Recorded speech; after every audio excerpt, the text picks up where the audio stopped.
I think in essence is kind of knowing yourself and where you kind of start and where you end up. You have different types of leaders. I mean, we have, a bazillion different personalities and so on, but to help you kind of reach your max potential, it helps kind of knowing where you're at and where to go. Like, let me ask you this simple question. McDonald's, failure or success? Complete success. Okay. The McDonald brothers that started McDonald's, complete failures. They started off with 5 stores. They tried to franchise. 3 of the franchises didn't even happen. 1 slightly got off the ground and then died later. It was Ray Kroc that came in after him that made it a booming, that's 44,000 stores. Starbucks has about 16,000 stores, to give you some perspective. So I mean, Ray Kroc was this world-class leader that came in and bought in I think it was 62 for $2.5 million the rights to McDonald's. McDonald's were excited, in the 60s, that kind of money was just ridiculous. But he made it into a multi-billion-dollar corporation. The thing about Ray Kroc was he had a leadership level. There's a lid to each of us. We each are, if you were to call, we're leaders from 1 to 10. If you said, all right, the camera kind of died, so. But that's not helpful. That's not helpful. Each of us, if we were to evaluate ourselves on our leadership, how we lead. I mean, and basically, leadership is you are taking a walk with other people. You have a vision that kind of God, when it comes to Christian leadership, you have a vision that God has given you, and you've got to lead people towards that.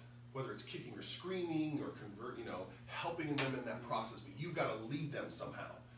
And you lead them in different ways. You're asking them for huge things.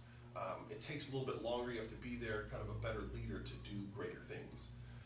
They have the guy at Saddleback. They had lost, they were trying to move. They'd moved 47 times. It was kind of this crazy time in their church history before they actually built a permanent facility. They'd moved 47 times. So he came to them as a leader, and he said, okay, we put some money down on this property, and so now we have some good news and some bad news. That deal fell through when we lost $100,000.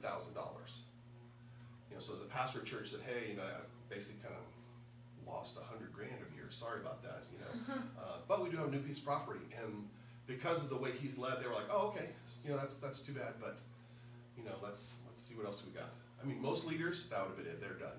You lose $100,000, you lose $50, you're on the next train. It's like, oh my goodness. And the reason he had that is of what we call the change principle. And what that is if my son Josh here, I'm the new leader, and or Josh is the new leader. He becomes this new leader. He gives, or we give him what they call emotional change. He has a certain amount of credibility as a positional leader, which is kind of the first level. He's that person that he has, basically has a title. You show up, gets a title, gets hired, or whatever. Well, you give him, say, $1 and change, 4 quarters. Well, Josh, being a new leader, he forgets to show up to church, sleeps in all through Sunday. Oh, that was kind of a leadership mistake. Good, important, forgets youth group, all that. So he gives back a quarter. So now he's got 75 cents. So he started off with $1, now he's at 75 cents. But he, turns the youth group around. They're running 150. You start giving him change. Now he's at $1.50, $1.60.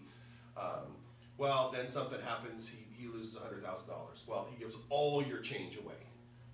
So you have this kind of, rising and falling kind of leadership change. As you make good decisions, your change goes up, or your reservoir, however you want to phrase that.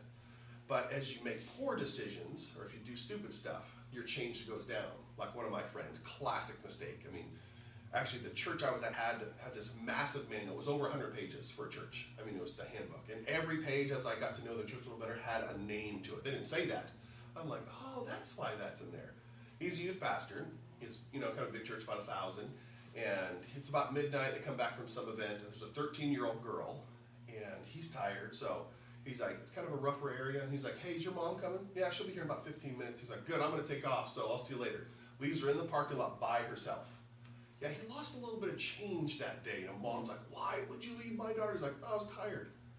I'm like, wow, that was a poor leadership decision. So one of the manuals had, you will never leave children before, I was like, wow, I had to spell that out. Well, some people call that common sense. But so I got, most of my illustrations are from him because he's just that smart. He went to camp one year and he says, I need everybody here at 7 a.m., packed, ready to go, no excuses, all that. He shows up at 8:30. Oh. And the parents are flaming mad. And he's like, what? I said 7? He's like, you guys are always late, so I thought I'd be late. Why would you do that? I'm like, so he was pouring out the change. The problem was when he became bankrupt as a leader, he didn't realize it. Because you can, once you're bankrupt, you're done. You're done as a leader, it's time to move on. You cannot, you do certain things, you cannot move past that. The problem is most times you don't know when you're broke. You don't know when you're at 0. So when it comes to the law of the lid, and here I just kind of read this, the leadership ability determines a person's level of effectiveness. Leadership ability is a lid that determines a person's level of effectiveness. Your leadership ability always determines your effectiveness and the potential impact of your organization. Let's say you're at an 8 on a scale to 1 to 10. Let's say that your leadership ability is a 1. Your level of effectiveness looks like this. So as effective you are as a leader, so this is your graph. So on the left side you have your leadership ability, which is 1 through 10, and then your success dedication. So you can be like we were talking about Ray Kroc and the McDonald's brothers. They were incredibly efficient. The thing that they really came up with, the thing that makes McDonald's is kind of this assembly line. They, you get the burger, and you do this, and it's kind of this process, and off they go, and so that makes it fast and efficient. That's why, like a friend of mine, he loved making jokes or whatever, and he goes to Taco Bell, and he's like, the food is garbage, it's pretty much just dog poo, and you just eat it and pay for it, and it tastes great. And he goes, look, he was taking forever to get his meal. He's like, look, I gave up that this is food a long time ago, but when it's not fast, the whole system just breaks down. Poor girl there, she's like 16, she's like, you're yelling at me, I don't know why. And so the McDonald's brother made a process of doing things that were incredibly efficient, but their leadership level was so low, it was only like at a 1. So to do a larger organization, they couldn't handle it. They tried to do these franchises, they did 3, and the 2 of them failed. 1 didn't really even do what they did. Like they kind of came up with a process of making milkshakes very fast. Because more people wanted cheaper food, and they used to serve glass plates and do all this stuff, and they've changed throughout the years. But Ray Kroc saw that effectiveness and said, man, as far as dedication to your success, man, you have that. However, your leadership ability is so low that I can't, I've got to kind of be able to expand and do things that he did. So he was a world-class leader. And just on a side note, Ray Kroc, when he went to Harvard to give like an address, he says, what business am I in? They're like, oh, you're in fast food. He's like, no, I'm in real estate. And everyone's like, I don't get it. They're Harvard. They're supposed to figure this stuff out. And he's like, think of where every McDonald's is right now. It's always on, the best corner. It's most well located. He goes, that is some of the best I think of places like I've been to, like, LA and San Francisco and like New York. Downtown 42nd Street kind of New York, and they have real estate there that's paid off. That real estate is worth, $1 bajillion. So not only do they make good hamburgers, the real estate industry, the empire that they have is absolutely gigantic. I have a friend that had, or kind of a friend of a friend that had 5 of them. He was making $50,000 a month in the 80s. I'm like, that's not bad. I could live on that, at least a little bit. I'm like, $50 grand, and he had people live, that basically ran those stores for him. He played golf most of the time. Okay, so go to the next thing. It says, let's say you become a real student of leadership and maximize your potential. Taking it all the way up to a 7, visually it would look like this. So your leadership goes up and your effectiveness goes up. And look at the difference between the two. Just going up a little bit, even to a number 2 as a leader, would double your effectiveness. But when you get to a 7, your leadership exponentially grows, and your effectiveness grows as well. You understand kind of some things that most people don't, and it begins to explode. Now, learning leadership, like I look at myself, and I remember learning this, thinking, where do I rank? How do I do in motivating people? Because the difference between motivating and manipulating is motivating is for the group's good, where manipulating is for your good. And you see that in different situations. After a while, people are talking to you, they're convincing you of something. You're like, this will really benefit you, won't it? Versus us. And those type of leaders, they burn out really fast because most people figure it out. They're like, I'm not really getting any benefit out of this, but you are, amazingly. And so that's how you know. Because after a while, I started studying this leadership stuff, and I'm like, it seems like this is more like manipulation, than. But when you're doing it for the group's good, especially when you do it in a Christian setting, you're like, look, we have this vision, so I've got to help motivate my team, my leaders, to be more effective. And part of leadership is natural, and part of it is learned. Like there's certain things that I come naturally by, but then there's certain things that I have to learn. For me, courage in leadership can be really difficult. There's people and things that you have to confront and do that can really go sideways on you. And that is one of those leadership traits that you just got to have courage to step out there and say some stuff. Sometimes that's not easy for people to hear or for you to even say. And so that is part of leadership. So raising your lid, like when you come to a table, you come to something like this, say you're all sevens and I'm a six as a leader. It will be very difficult for me to lead as a leader, to lead with a lower lid. Because what happens is if you're a four as a leader, you kind of bump up to your leadership level and your effectiveness is kind of stuck unless you decide, look, I'm going to really learn what it means to be a leader and really understand and kind of move up that direction. So maybe I can go, if 10 is a world-class leader, I mean, people like, whether you like him or not, but Bill Clinton is an incredible leader. He just, I don't like him personally and knows politics or anything like that, but as far as a leader, he's amazing. You have people like Rush Limbaugh or different people that are great leaders. I mean, they can move massive amounts of people. I mean, you look at Obama, whether you like his politics or not. As far as there's certain aspects of him, like raising funds. He's a master at raising funds and grassrooting, things like that. I mean, there's people like that. You look at them from a leadership standpoint, and you say, man, there's certain things about his personality that's naturally a great leader. Even John Maxwell. I mean, I've met him like a few times, and he has this ability that when you're just talking to him, I mean, it's just like you could be 1,000 people in that room, and it's just like you and him talking. He's like, Carl, how are you? Brian, I appreciate you coming to this class this morning. And, it's like no one else is around. I mean, it's just this amazing kind of person. I mean, I'm kind of an aura anyway, but certain gifts you have. So kind of leading above your level can be difficult. But if you learn to be a better leader, then your lid will go up. So say if you're at a 3 right now and you go to a 5, other leaders will come alongside you because they recognize that. If you're a 7, you'll have people that are 5s and 6s that go up. Does that make sense? So it has that potential to continue to go up. I mean, it sounds a little abstract, but you understand when there's certain leaders that come in and out of your life, you're like, wow, they lead really well. And hopefully, as a leader, the longer people are around you, they respect you more versus less. That has to do with personal integrity and things that you do, your work ethic and so on. Because there's certain things that, you understand as a leader. In good leadership, you're always training people to do the next thing. Like I was thinking about B15. At a group of, say, 7, you should have a leader and a co-leader. And when a group gets to 10, you should split into 2. Because it's difficult to be really effective in a small group setting, like over about 9. Just because it's, one of those things. And so always training people. Like when I was a youth pastor, I always took students everywhere. I would always take a group. If I went to do an errand, I'm like, hey, let's go.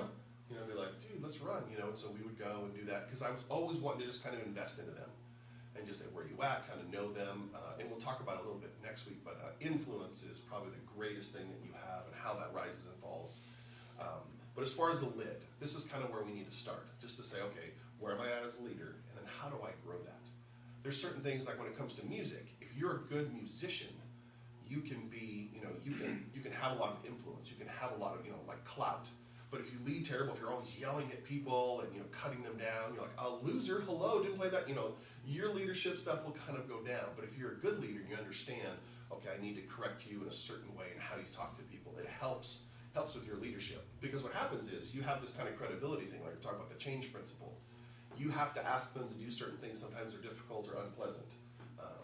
No one seems really like the pit duty all that much. However, there's certain times you gotta say, I need you to do this. Hopefully you have enough credibility and they're not down there being bitter the whole time, cursing your name under their breath. Certain things like that have to be done, and it helps if you are a good leader. And then you're learning leadership on top of that. So this next little point says, by raising your leadership ability without increasing your dedication at all, you can increase your original effectiveness by 600%. Leadership has a multiplying effect. So if you're dedicated to be a leader, your success, wanting to do the vision that God's kind of called you to do, that passion, that drive, by raising your ability to lead in certain aspects, you can just amazingly, lead a whole different group of people at a different level. We were talking about that pyramid. If you want to grow an organization, you want to grow a church, a youth group, whatever that is, your base has to go wider before you can go up. Because what happens is it will go, if there's too much growth at the top, that has a tendency to tip over and become unmanageable. I know groups that get really large and it's just mass chaos.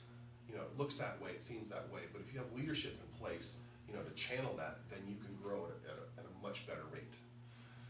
So the last little bit up top here, It says smart, talented people are able to go so far because of the limitations of their leadership. To reach the highest level of effectiveness, you have to raise your leadership lid.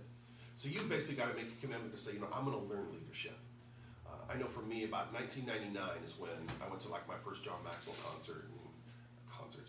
seminar, and he was talking about this 21 irrefutable laws of leadership, and they're just basically principles of leadership. So for me, I've kind of tested those things and then trained my student leaders and then other leaders to make it effective, to say, all right, here's something that you can do on a great level and a better level. So we started just kind of going through these things, and they became better leaders. I know even I have a friend that does he does concerts now. So having those kind of personal connections and leading a team in that area, we train him in this leadership stuff. And he's come back to me, he's like, I thought this was total garbage at the time, but man, he goes, I can't tell you now, being a little bit older, how this has affected me and my organization. Leading at this level, things that you taught me. And he's like, you did certain things that I do now to my people that were really effective. Like building, like when we do errands, taking students with us. When it comes to time management, one of my key things I do is I save, if it's like 2, 3 o'clock in the afternoon and I know I'm gonna leave at 5, I save all my phone messages until I get in the car. Because for me, since I travel a bunch, that car time is dead time. You know what I mean? I can't type or anything like that. So what I do is I'm on the phone. It's nice now having my kids driving, because then I just sit in the seat, I'm texting, I am emailing, I'm doing all this stuff. I'm being incredibly effective. I should get a limo and just have a driver all the time. I'm feeling it. Yeah, no one else is. But you have that effectiveness where you're trying to continue to move up. And that leadership lid, you've got to say, okay, I want to be a great leader, and then be dedicated to learning those principles and growing in that leadership. You have people like Bill Hybels. He has one of the largest churches in the country. It's like 28,000 or something like that. And being able to lead at that level, this massive team, and being able to ask them certain things. Like for them, they've asked their staff that each month they take at least one non-Christian out to eat a month. If they don't, they're fired.